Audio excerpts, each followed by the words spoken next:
Oba kiragisa poliisi agende mu mmotoka bali babeera naye ne bo tebamanyi nti alina obuzibu.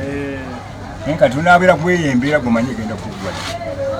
Oba kyetaagisa poliisi ejje bamuteeke mu mmotoka. How are we going to convince him okutula mu mmotoka eyo nga atakoze mavuyo? Amzee alina kwogera naye. Nze tayogera naye. Ayogera n'ono. Amwami eti namukubanga mwana muto. Bakyali bato. N'akukyawa. Kati nze kibeerewo strategy yali badde bweti. Naliyogedde naye. Ogenda kwogera naye. Ne mugamba. Jamikaisha gyamumperekereko. Netula mu pakasitomu eyo. Sajja kukkiriza. Lwaki? Tajjayo. Sajja kukkiriza. Ajja kukkiriza wabula kyolina okukola. Omugamba ogera naye ng'omusajja ku musajja bw'agaana. Bw'agaana baani abagenda omukwata omusibe. Tujja kufuna awo abaneiba.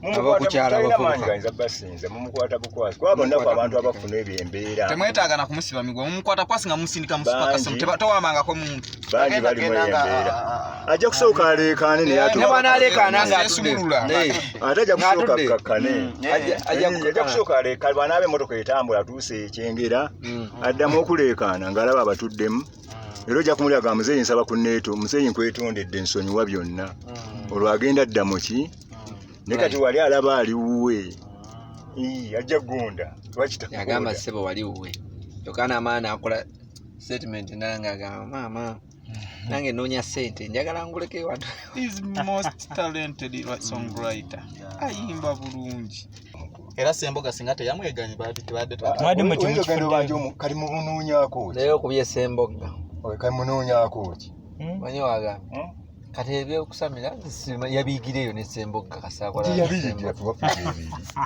oyo senga abeereyo mugenda mulaba banaagenda yenga yesenga esala bwabeere tubaffe baseeka tubayina abalokole tubayina abaki abavubuka muno abalina ensonga bagenda woyo senga kubanga yabeerayo ku bijje kati oyo omwana nze nabimugamba ddi nze wange abirabayo kati bwe yabeera ne Kabuye Semboga ne baba n'ebintu byabwe kimanyi byo tumanyi talina na family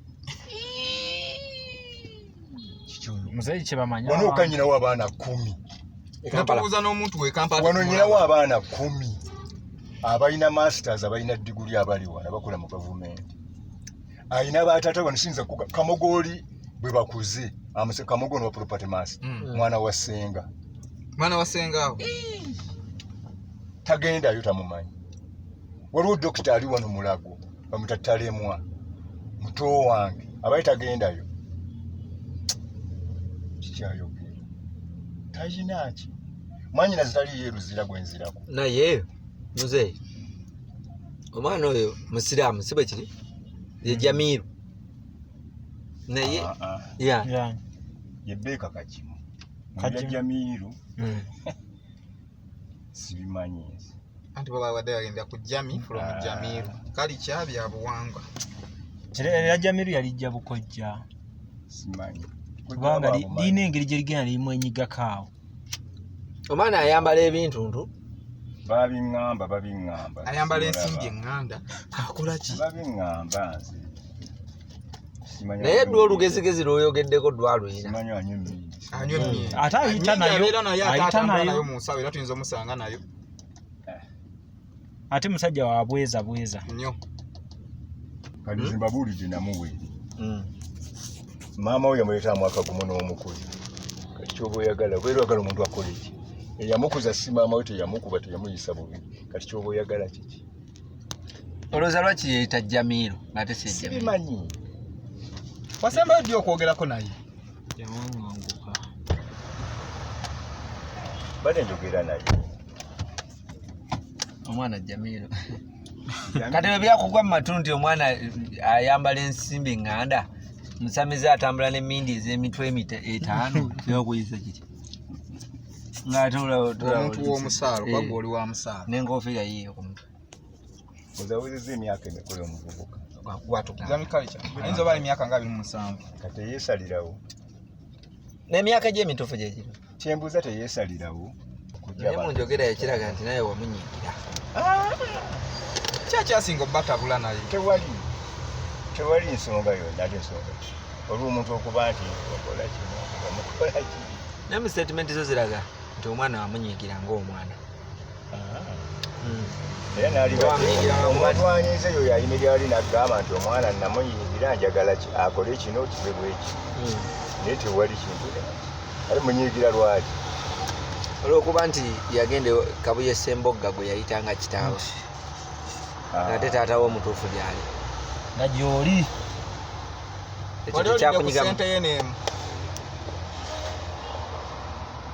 aramu kale aweereza ku ssente oba kitwala obwangu omwaka aweerayo emitwalo oba 5 mwaka mulambe emitwalo 5 teeza mu mwezi 15 naye nga tuzze mu mbeera y'okuba nti oli muzadde omuyimiriza mutabani we okubanga muyimbi muzadde ali naddala ku talenti gy'ayina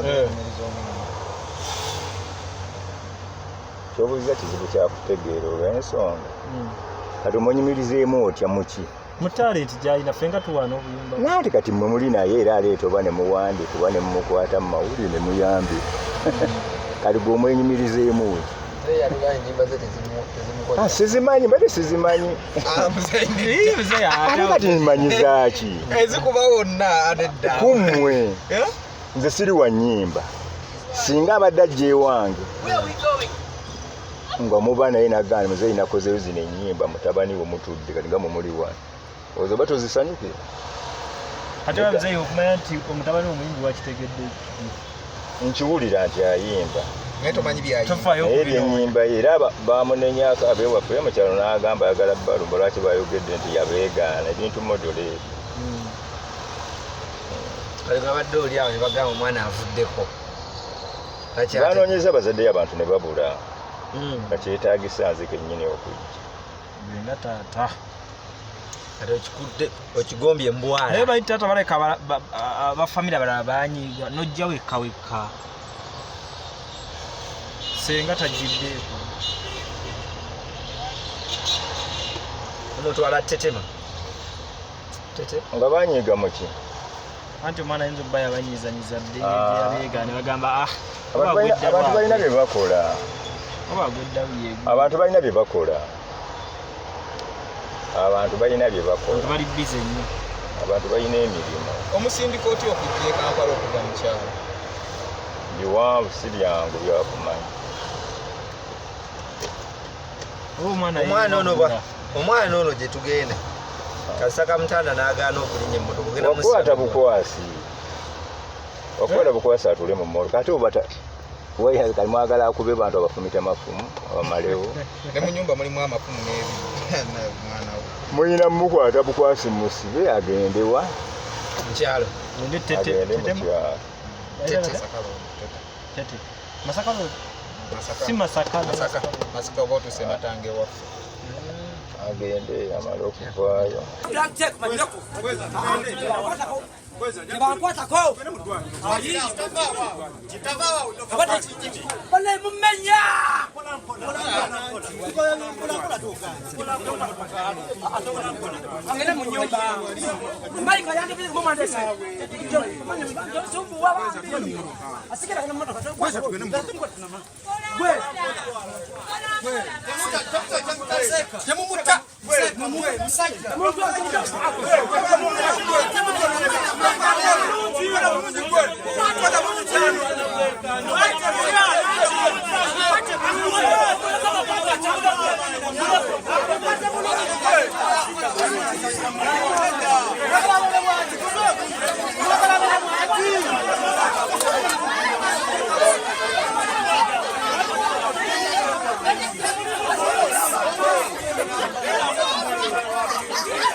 Are you interested in upgrading your sleeping and bathing experience? Then Ziwa & Sons is the right spot for you.